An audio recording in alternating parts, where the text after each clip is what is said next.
Hi everyone and welcome to a video on understeer recovery. Now, understeer is not something you want to happen, but if it does, you want even more to be able to recover from it. So understeer is when we have a car with an arc we desire it to go around, as represented in green there, but in fact it runs wide and describes a bigger arc it pushes wide, and that's what we call understeer. Now let's blow that car up to a bit bigger and we're going to put some traction circles around it. Now traction circles I've already described in another video. I'm not going to recap here, so I'm going to assume that you're familiar with the concept of a traction circle. Alright, now we're going to get rid of the car, and what we're going to do is describe what's happening. And these yellow arrows here basically say that we're wanting a lot of turning force from the front wheels, and that demands more grip than what the front wheels have available, but the back wheels have got sufficient grip to turn, and that is why the car runs wide. Okay, now there's 3 skid recovery principles we need to go over because this is a practical how-to video. One is restore traction. So when you are skidding, you have lost traction and you need to restore traction. And you can't restore traction unless you can understand why you've lost it in the first place and what is happening to the car. And that is the purpose of the video on the circle of traction, and also this one on understeer and another one I'm going to do on oversteer. Number 2, you look where you need to go. Now I did originally have this as where you want to go. When you're in a skid situation, where you want to go might be to the pub or to the bar or back home. You've got to look where you need to go, which is realistically where you can point the car. And same thing here, steer where you need the car to be going as opposed to where the car is actually going to go. And those things are really hard to do in a situation where the car is skidding and it's potentially heading for a big hospital bill or an insurance repair conversation. So you've got to practice it, and before you practice it, you've got to know the theory, and that's why I'm doing these videos. Okay, so let's get into understeer then. Now the first type of understeer we're going to look at is braking understeer. Now this is where we're doing quite a lot of turning and a fair bit of braking here, and because of that we have taken our grip limit outside of the allowable grip as defined by this black arrow here. It's gone outside the bounds of the blue there, which represents that traction. So what can we do? Well, the first thing we could potentially do is try to reduce braking. So what we've done here, we have reduced the braking, and it's on the back as well. That the back's not really relevant because that's actually got enough traction. But that hasn't really solved the problem, because when you reduce braking, we're actually reducing the size of the traction circle a bit. If you remember from the previous video on traction circles, then the more weight on the front of the car, the greater the traction. But so reducing the braking hasn't really solved the problem in this case. We are still understeering there. So how about if we increase the braking? Well, when you increase braking, what you're doing is you're making the traction circle bigger, but unfortunately you're also demanding more grip, and the two are not a linear equation. So you make the traction circle bigger and get more grip, but you actually demand more grip than you're making. So increasing braking when you're understeering is a bad move, and it does not end well for anyone. So we don't want to do this, because that will just put your grip demand further outside of your grip limit. Okay, what about reducing braking and steering? This is what you have to do. You have to get the grip demand of the front tyres back inside the grip limit, and the best way to do that is to reduce the braking and steering. Now this does not mean jumping off the brakes. If you jump off the brakes, what you're going to do is cause a weight shift to the back and make the traction circle at the front very small, which is a bad move. We're talking just reducing the brake pressure here, easing it off as opposed to jumping it off. And generally it's not even reducing the braking to nothing, it's more just easing off. And the quicker you determine that you're understeering and the earlier you take corrective action, the more effective it has to be. You may think that really professional drivers never make mistakes. Actually, they're constantly making mistakes, but they pick them up so early and they react so quickly, it looks like they're not actually making mistakes. So that's what you have to do. You reduce the braking and the steering nice and easy, and then that brings your grip limit, your grip demand back inside your grip ability of the tyres.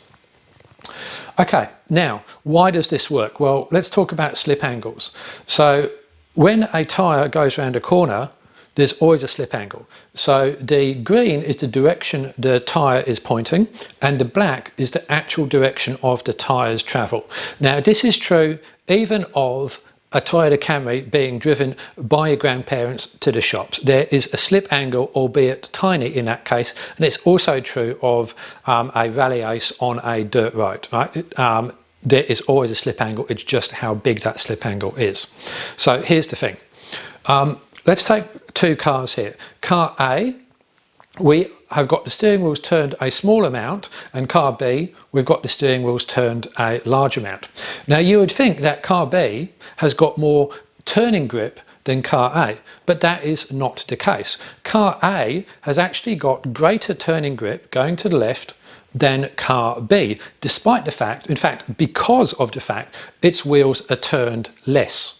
So how can this be? Wouldn't it not just be good just to wind as much steering lock on as you possibly want? And surely that would be the best way to go around a corner? Seems logical. And when you're in a skid situation, it's the natural human instinct to wind on more and more lock and to brake harder and harder and harder. And that's the wrong thing to do, which is why you've got to train yourself out of it. Because even watching this YouTube video or any other, you will not be able to do that without practice. So here's why this is the case. And it is to do with the plot of lateral grip against lateral force. So this axis here is the g-force of a tyre, and this is the slip angle. Now you can see that the maximum lateral force a tyre can take is typically around sort of the 4 or 5 degree mark, which is what car A is trying to do. Once you get beyond that and you've got a slip angle of, let's say, 6, 7, 8 degrees, then you still have some grip, but not as much as if you had a lower slip angle. And that is why car B actually has less effective turning force than car A. Strange but true. Now this is just a representative graph here. Different tyres, different surfaces, all changes a bit, but the point being is that there is an optimal lateral grip level for tyres, and if you exceed that, then you're actually going to reduce the amount of grip that you're looking for to be able to turn the vehicle. And if you want to drift a car, that's where you spend your time at a very high slip angle, but you accept the fact that it's actually got less grip. And that's true for hard high traction surfaces like bitumen, not so true for dirt, but that's another story. Okay, so that's where A is, and that's where B is, just to make that point really clear. Okay, now there's another type of understeer, heavy braking understeer. So this is where we are braking really hard, and you can see here I've just made the red lines really long. Traction circle is quite big because we've got a significant weight shift to the front there, and we're not doing a lot of turning. Now in this case, we can often get away with just reducing braking because that's the dominant thing which has caused us to understeer. So by reducing braking quite a bit, yes, we're making the traction circle smaller, but that's okay. We're actually more beneficial of reducing the demand for traction. So we do that, we can actually keep the steering pretty much the same there, and then all of a sudden we've got grip. We bring those slip angles under control, we bring the traction demand back within the traction limits, and the car will respond, turn, and hopefully disaster is averted. Okay, now we come to power understeer, because we've only done braking so far, and that's divided into two: your front wheel drive, all wheel drive, and your rear wheel drive. We're going to look at front wheel drive and all wheel drive first. So here is our power understeer situation in, I just made it an front wheel drive for the time being, and we have again exceeded our grip limit at the front because we are massively powering the car. So we've got this green arrow here bringing our traction demand outside of the traction limit. So what can we do here? Well, we can simply get rid of the power. Now that has two beneficial effects. One, it's actually got a bit of a weight shift towards the front, so we make that traction circle bigger. Two, it actually obviously gets rid of that green line there, so all we've got to do is worry about the turning force. So if you are on a, let's say you're in a front wheel drive car and you're massively powering out of a corner, and what you then do is think, okay, I'm going to run wide, and that's really not going to be ideal because I really should stay on the black stuff. If you just let off the power, then that can often be enough to restore grip to the front, and then you don't run wide. Now obviously then you've ruined your exit out of the corner, which isn't ideal, but better that than an excursion into the gravel. Okay, so that's your front wheel drive, all-wheel drive. Now, sometimes it doesn't always work with this. Sometimes you do need to reduce your steering lock as well. But often, if you have a high power situation, coming off the power can be good. And you can snap off the power fairly quickly as well. It's not like braking it. You can make a fairly quick throttle reduction. All right, now power understeer rear wheel drive. This is a bit trickier here because we don't have any power going to the front wheels, so that all of that understeer is caused by steering, so we don't have that power to leverage there. So what we have to do there is again the same sort of thing. You actually do need to get off the power, and the reason you want to get off the power is because you want to make these traction circles a little bit bigger.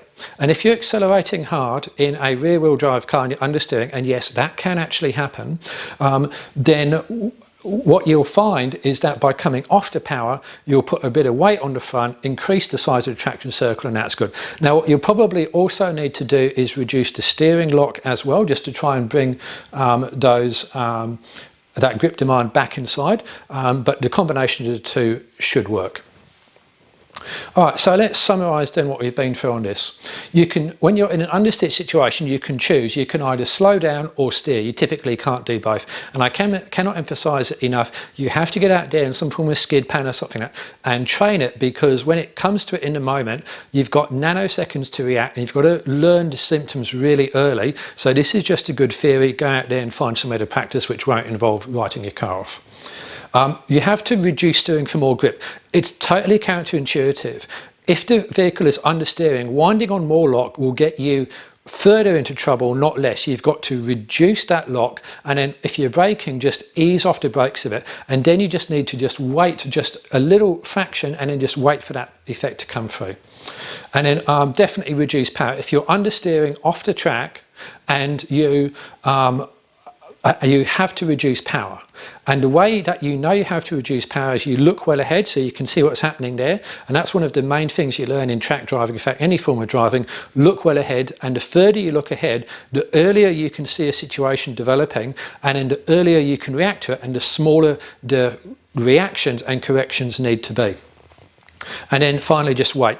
Especially with understeer, you make some corrections there. It's not as instantaneous as it is when you're correcting something like an oversteer slide. Okay, so I hope you found this video useful. I'm going to do another one on oversteer, and please watch the one on the circle of traction. Thanks for watching. Got any questions, drop them in the comments.